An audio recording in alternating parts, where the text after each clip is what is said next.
Reading tonight out of the book of Isaiah. We're going to start in chapter 5. My name is Rocky. If you find this pleasing to your ears, I ask you to subscribe to my channel, whether it be on Facebook or YouTube. I ask you to share it with somebody, and we'll continue to reach many more people throughout the world.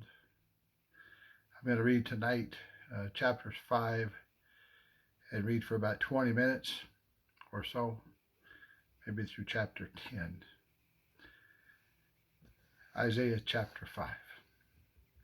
Now I will sing for the one I love, a song about his vineyard. My beloved had a vineyard on a rich and fertile hill. He plowed the land, cleared its stones, and planted it with the best vines.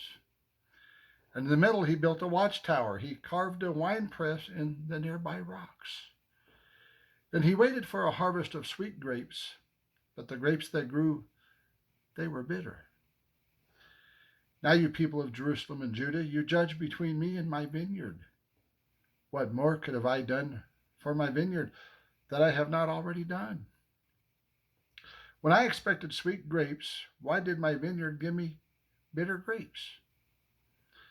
Now let me tell you what I will do to my vineyard. I'm going to change these glasses out.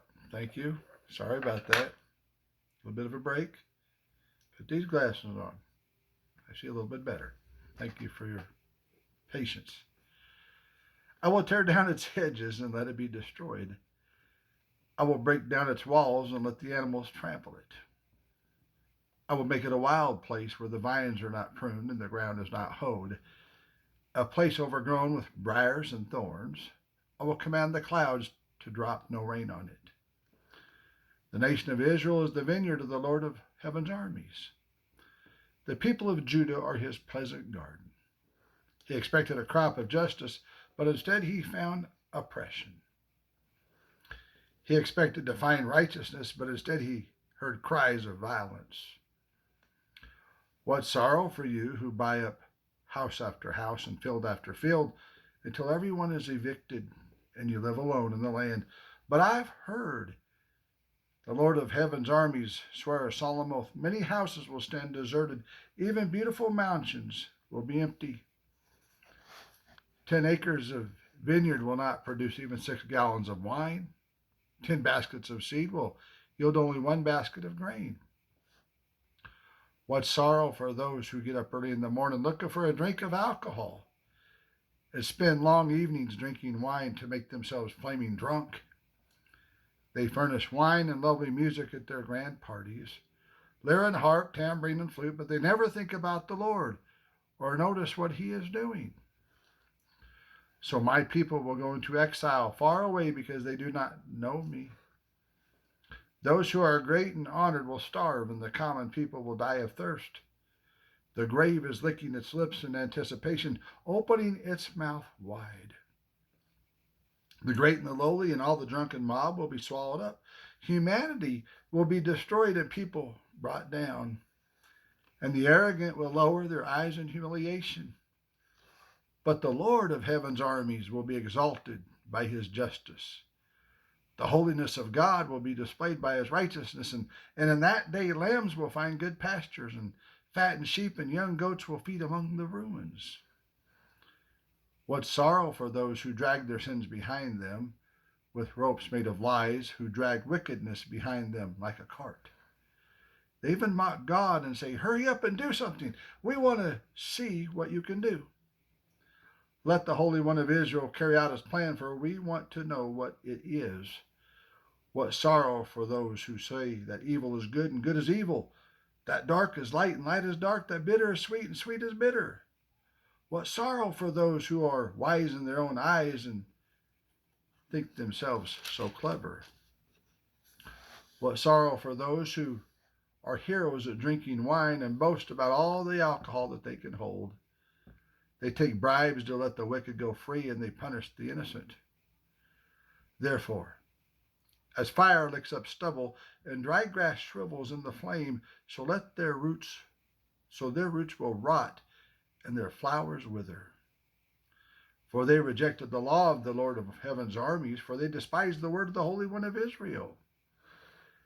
That is why the Lord's anger burns against his people, and why he has raised his fist to crush them. The mountains tremble, and the corpse of his people litter the streets like garbage. But even then the Lord's anger is not satisfied. His fist is still poised to strike. He will send a signal to distant nations far away, and whistle to those at the ends of the earth. They will come racing toward Jerusalem. They will not get tired or stumble. They will not stop for rest or for sleep. Nor a belt will be loose, nor a sandal strap broken. Their arrows will be sharp, and their bows ready for battle. Sparks will fly from their horses' hooves, and the wheels of their chariots will spin like a whirlwind. They will roar like lions, like the strongest of lions. Growling, they will pounce on their victims and carry them off, and no one will be there to rescue them. They will roar over their victims on that day of destruction, like the roaring of the sea. If someone looks across the land, only darkness and distress will be seen. Even the light will be darkened by clouds. Chapter 6. It was in the year King Uzziah died, and I saw the Lord. He was sitting on a lofty throne, and the train of his robe filled the temple. Attending him were mighty seraphim, each having 6 wings. With 2 wings they covered their faces, and 2 they covered their feet, and with 2 they flew. They were calling out to each other, "Holy, holy, holy is the Lord of heaven's armies. The whole earth is filled with his glory." Their voices shook the temple to its foundations, and the entire building was filled with smoke. Then I said, "It's all over. I am doomed, for I am a sinful man. I have filthy lips, and I live among a people with filthy lips. Yet I have seen the King, the Lord of heaven's armies." Then one of the seraphim flew to me with a burning coal he had taken from the altar with a pair of tongs. He touched my lips with it and said, "See, this coal has touched your lips. Now your guilt is removed and your sins are forgiven." Then I heard the Lord asking, "Whom should I send as a messenger to this people? Who will go for us?" I said, "Here I am. Send me." And he said, "Yes, go and say to this people, listen carefully, but do not understand. Watch closely, but learn nothing. Harden the hearts of those people, plug their ears and shut their eyes. That way they will not see with their ears, nor hear with their ears, nor see with their eyes, nor understand with their hearts and turn to me for healing." Then I said, "Lord, how long will this go on?" And he replied, "Until their towns are empty, their houses are deserted, and the whole country is a wasteland, until the Lord has sent everyone away, and the entire land of Israel lies deserted. If even 1/10 the remnant survive, it will be invaded again and burned. But as a terebinth or oak tree leaves a stump when it is cut down, so Israel's stump will be a holy seed." Chapter 7. When Ahaz, son of Jotham and grandson of Uzziah, was king of Judah, King Rezin of Syria and Pekah, son of Remaliah, the king of Israel, set out to attack Jerusalem. However, they were unable to carry out their plan. The news had come to the royal court of Judah. "Syria is allied with Israel against us." So the hearts of the king and his people trembled with fear like trees shaking in a storm.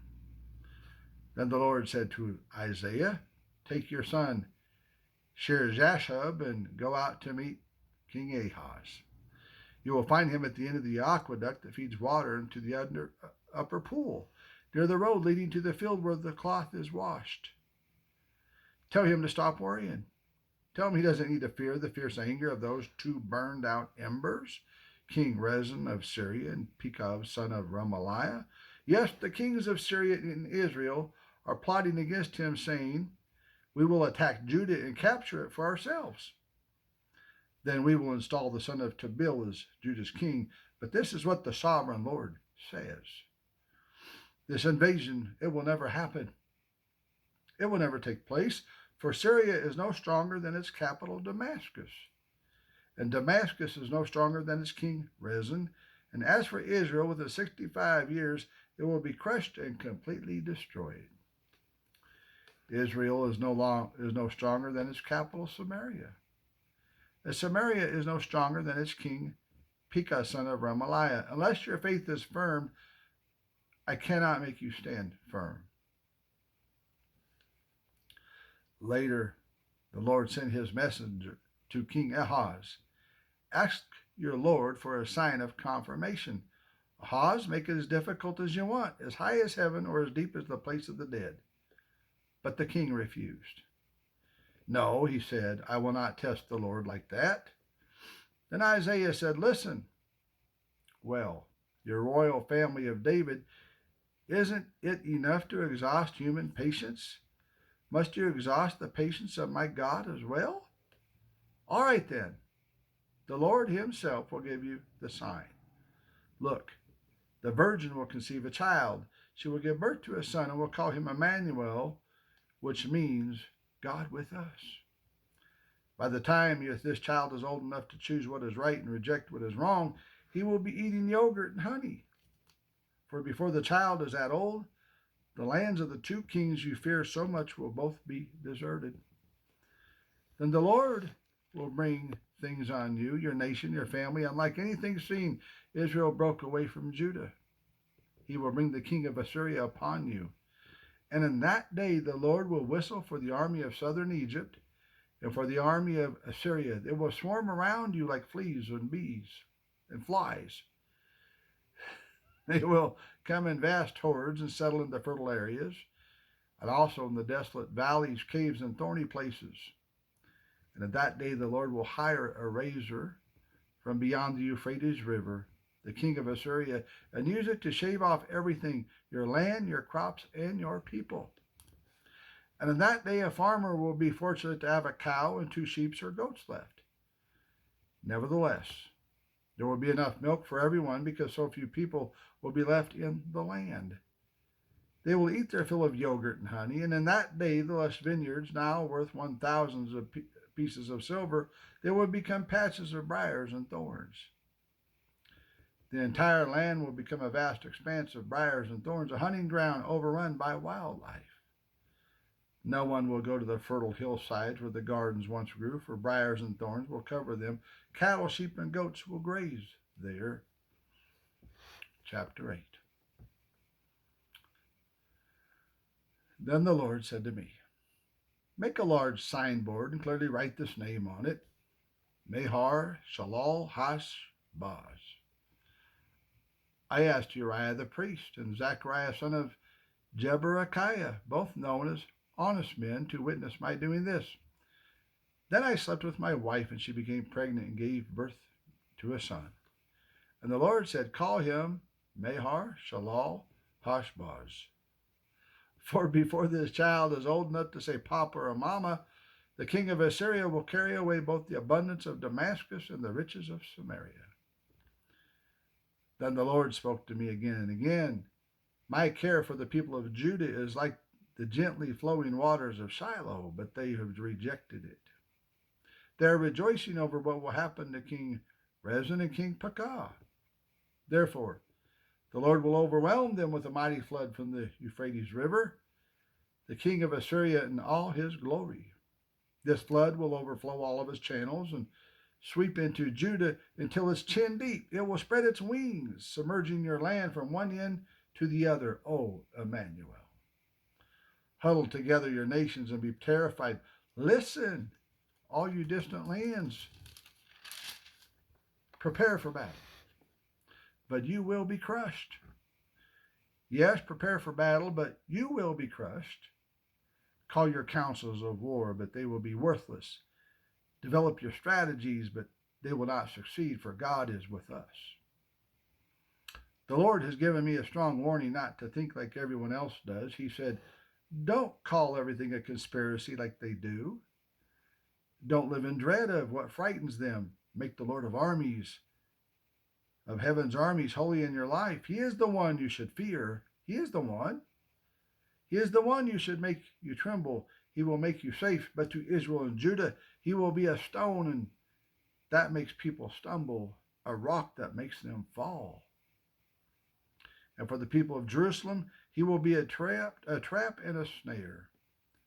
Many will stumble and fall, never to rise again. They will be snared and captured. Preserve the teaching of God and trust his instructions to those who follow me. I will wait for the Lord, who has turned away from the descendants of Jacob. I will put my hope in him. I and the children of the Lord has given me serve as signs and warnings to Israel from the Lord of heaven's armies who dwells in the temple on Mount Zion. Someone may say to you, let's ask the mediums and those who consult the spirits of the dead. With their whisperings and mutterings, they'll tell us what to do. But shouldn't people ask God for guidance? Should the living seek guidance from the dead? Look to God's instructions and teachings. People who contradict his word are completely in the dark. They will go from one place to another, weary and hungry, and because they are hungry, they will rage and curse their king and their God. They will look up to heaven and down at the earth, but wherever they look, there will be trouble and anguish and dark despair. They will be thrown out into the darkness. Nevertheless, that time of darkness and despair will not go on forever. The land of Zebulun and Naphtali will be humbled, but there will be a time in the future when the Galilee of the Gentiles, which lies along the road that runs between the Jordan and the sea, will be filled with glory. The people will walk in darkness, will see a great light. For those who live in a land of deep darkness, a light will shine. You will enlarge the nation of Israel, its people will rejoice. They will rejoice before you as people rejoice at the harvest, and like warriors dividing the plunder. For you will break the yoke of their slavery and lift the heavy burdens from their shoulders. You will break the oppressor's rod, just as you did when you destroyed the army of Midian.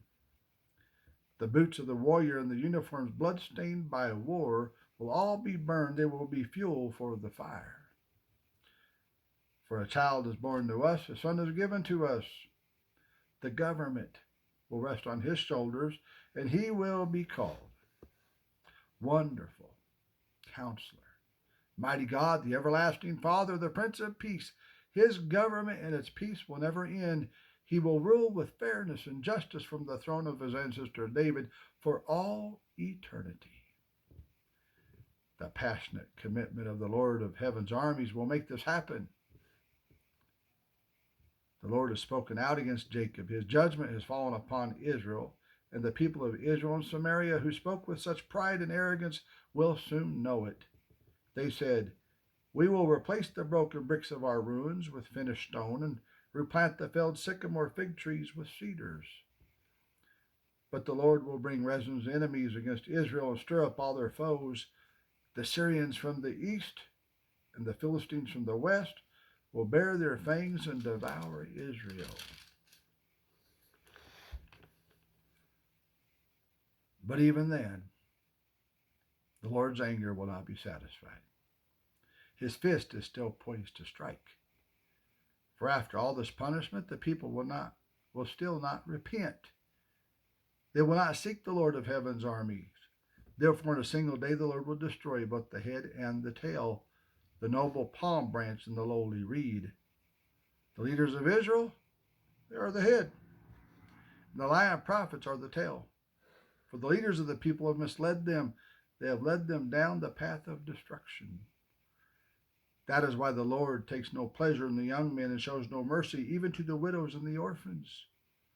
For they're all wicked hypocrites. They all speak foolishness.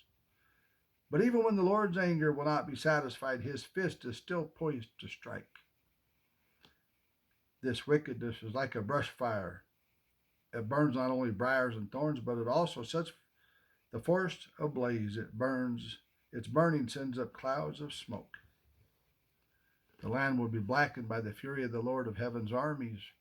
The people will be fuel for the fire, and no one will spare even his own brother. They will attack their neighbor on the right, but they will still be hungry. They will devour their neighbor on the left, but will not be satisfied. In the end, they will even eat their own children. Manasseh will feed on Ephraim, Ephraim will feed on Manasseh, and both will devour Judah. But even then, the Lord's anger will not be satisfied. His fist is still poised to strike. Chapter 10. What sorrow awaits the unjust judges and those who issue unfair laws. They deprive the poor of justice and deny the rights of the needy among my people. They prey on widows and take advantage of orphans. What will you do when I punish you, when I send disaster upon you from a distant land? To whom will you turn for help? Where will your treasures be safe? You will stumble along as prisoners or lie among the dead. But even when the Lord's anger will not be satisfied, his fist is still poised to strike. What sorrow awaits Assyria, the rod of my anger? I use it as a club to express my anger. I am sending Assyria against a godless nation, against a people with whom I am angry. Assyria will plunder them, trampling them like dirt beneath its feet. But the king of Assyria, he will not understand that he is my tool. His mind does not work that way. His plan is simply to destroy, to cut down nation after nation. He will say, each of my princes will soon be a king. We destroyed Calno just as we did Carchemish. Hamath fell before us as Arpad did. And we destroyed Samaria just as we did Damascus. Yes, we have finished off many a kingdom whose gods were greater than those of Jerusalem and Samaria. So we will defeat Jerusalem and her gods, just as we destroyed Samaria with hers. And after the Lord has used the king of Assyria to accomplish his purposes on Mount Zion and Jerusalem, he will turn against the king of Assyria and punish him. For he is proud and arrogant, he boasts. And this is what he says. By mine own powerful arm I have done this. With my shrewd wisdom I planned it. I have broken down the defenses of nations and carried off their treasures. I have knocked down their kings like a bull. I have robbed their nest of riches and gathered up kingdoms as fathers gather eggs. No one can ever flap a wing against me or utter a peep of protest. But can the axe boast greater power than the person who uses it? Is the saw greater than the person who saws? Can a rod strike unless a hand moves it? Can a wooden cane walk by itself? Therefore the Lord of heaven's armies will send a plague among the Assyria's proud troops, and the flaming fire will consume its glory. The Lord, the light of Israel, will be a fire. The Holy One will be a flame. He will devour the thorns and briars with fire, burning up the enemy in a single night. The Lord will consume Assyria's glory. Like a fire consumes a forest in a fruitful land, it will waste away like sick people in a plague. Of all the glorious forest, only a few trees will survive, so few that a child could count them. In that day, the remnant left in Israel, the survivors in the house of Jacob, will no longer depend on allies who seek to destroy them, but they will faithfully trust the Lord, the Holy One of Israel. A remnant will return. Yes, the remnant of Jacob will return to the mighty God. But though the people of Israel are as numerous as the sand of the seashore, only a remnant of them will return. The Lord has rightly decided to destroy his people. Yes, the Lord of heaven's army, has already decided to destroy the entire land. So this is what the Lord of heaven's army says. O my people in Zion, do not be afraid of the Assyrians when they oppress you with rod and club as the Egyptians did long ago. In a little while my anger against you will end, and then my anger will rise up to destroy them. The Lord of heaven's armies will lash them with his whip as he did with Gideon, triumphed over the Midianites at the rock of Oreb, or when the Lord's staff was raised to drown the Egyptian army in the sea. And in that day the Lord will end the bondage of his people. He will break the yoke of slavery and lift it from their shoulders. Look, the Assyrians are now at Aiath. They are passing through Migron and are storing their equipment at Michmash. They're crossing the pass and are camping at Jeba. Fear strikes down the town of Ramah. All the people of Gibeah, the hometown of Saul, are running for their lives. Scream in terror, you people of Galim. Shout out a warning to Laish, O poor Anatoth. There go the people of Medmenah, all fleeing. The citizens of Gebim are trying to hide. The enemy stops at Nob for the rest of that day. He shakes his fist at the beautiful Mount Zion, the mountain of Jerusalem. But look, the Lord of heaven's armies, will chop down the mighty tree of Assyria with great power. He will cut down the proud. That lofty tree will be brought down. He will cut down the forest trees with an axe. Lebanon will fall to the mighty one. That's the finishing of Isaiah chapter 10. And if you've listened in this far, a little bit of insight is that when you're reading prophecy, you're reading into the future. Most of the time we read books backwards to the past. Whenever we read prophecy, it's into the future. And so just think about that when you're reading these things, and we'll learn more as time goes. But just for the reading of the word, just let the Holy Spirit begin to talk to your heart and bless you through the reading of the word. Isaiah chapters 5 through 10. God bless you.